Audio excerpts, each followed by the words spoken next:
በጣም ኢንስፓየር ከሚያደርጉ ሰዎች መካከል ኢላን መስክ የመጀመሪያው ነው። ኢላን መስክ ቴስላን ጀምሮ ቴስላ ሰክሰስፉል ሲሆን 41 ዓመቱ ነበር። ኦልሞስት ለ10 ዓመት ያህል ቴስላ ምንም አይነት ፕሮፊት አልነበረውም። ኢማጂን ለ10 ዓመት ፕሮፊት አልነበረውም። ከዛ 41 ዓመቱ ላይ ነው ሰክሰስፉል የሆነው። SpaceXን ከጀመረ በኋላ 2002 ላይ ለመጀመሪያ ጊዜ ሰክሰስ ያገኘው 2008 ነው። ኦልሞስት ለ6 ዓመት ያህል ያለ ምንም ሰክሰስ ነበር ሲሰራ የነበረው። ሁለተኛ ጌሪን ብትወስዱ ጌሪ በ14 ዓመቱ ነው ስራ የጀመረው የአባቱ ወይን መሸጫ ሱቅ ውስጥ። ከ14 ዓመቱ ጀምሮ እስከ 34 ዓመቱ ድረስ እዛው ወይን የሚሸጥበት ሊከር ስቶር ውስጥ ነበር ለአባቱ ይሰራ የነበረው። ዩቲዩብን 2006 ላይ ሲጀምር የዛኔ ዩቲዩብ የሚባል ነገር ሶሻል ሚዲያ ሲጀምር አይታወቅም ነበር።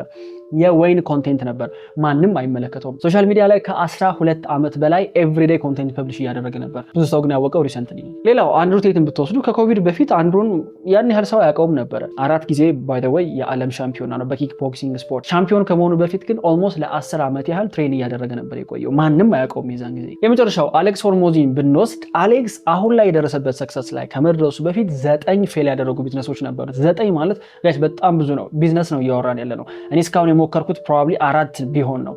ምን ያህሉ ሰው 9 ቢዝነስ ሞክሯል? ሬር ነው። 9 ፌል ያደረጉ ቢዝነሶች ነበሩ።